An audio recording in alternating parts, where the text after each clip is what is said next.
नमस्कार मित्रांनो, तुम्हा सर्वांचं तुमच्याच यूट्यूब चॅनलवरती पुन्हा एकदा सहर्ष स्वागत।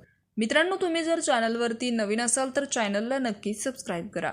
संतोष देशमुख यांना न्याय मिळाला। बीडच्या मस्सजोगचे सरपंच संतोष देशमुख यांच्या दुर्दैवी प्रकरणाला तब्बल 1 वर्षाचा कालावधी गेला आहे, पण अखेर या प्रकरणाचा फैसला झाला।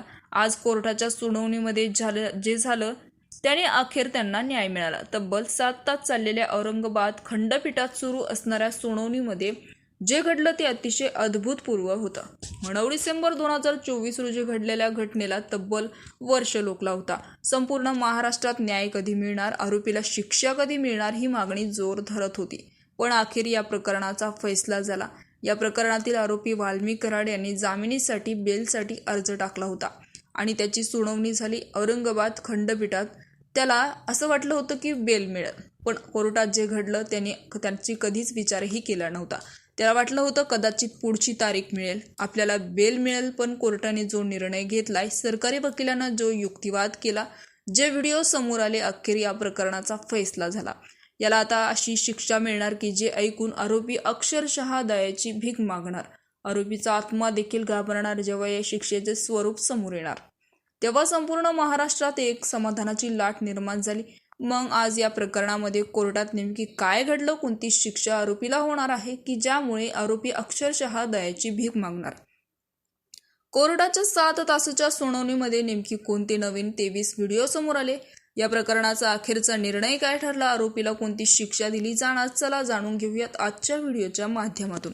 संतोष देशमुख बीडच्या मस्सजोगचे सरपंच यांच्याविषयी झालेल्या दुर्दैवी प्रकरणाला आज तब्बल 1 वर्षाचा कालावधी उलटला।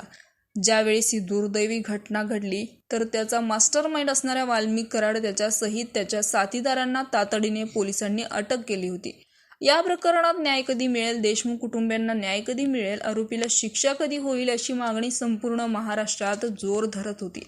प्रत्येक वेळा कोर्टाची तारीख सुरू होती आणि कालाखेर वाल्मिक कराड या आरोपीने बेलचा अर्ज टाकला होता आणि या प्रकरणाचा जो खटला आहे, ही सुनावणी सुरू आहे औरंगाबाद मुंबई हायकोर्टाच्या औरंगाबाद खंडपीठामध्ये याचिका दाखल केली गेली होती आणि त्याचमध्ये तो फैसला झाला होता की त्याला वाटलं होतं कदाचित बेल मिळेल।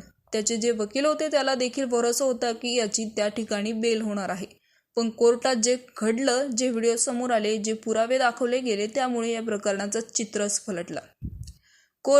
कोर्टरूममध्ये एकीकडे कायद्याचा धाक होता तर दुसरीकडे क्रूरतेचे सत्य होते। 9 डिसेंबरला मस्सजोगचे सरपंच संतोष देशमुख यांच्या या प्रसंगाला 1 वर्षाचा कालावधी उलटला गेला। संतोष देशमुख यांच्या दुर्दैवी प्रकरणानंतर संपूर्ण राज्याच्या राजकारणात खळबळ उडाली होती, पण आजच्या सुनावणीत जे घडलं त्याचा विचार कोणीच केला नव्हता। संपूर्ण महाराष्ट्रामध्ये एक समाधानाची लाट निर्माण झाली, कारण की कोर्टामध्ये असे पुरावे सादर केले गेले, असे व्हिडिओ समोर आले की ज्याची कोणीच कल्पना केली नव्हती। देशमुख कुटुंबीय यांच्या पत्नी संतोष देशमुख यांच्या पत्नी भावूक होऊन बाहेर गेल्या जेव्हा ते पुरावे दाखवण्यात आले, असंही बोललं गेलं। तर मित्रांनो, याविषयी तुमचं मत कमेंट बॉक्समध्ये कळवा आणि चॅनलला सबस्क्राईब करा।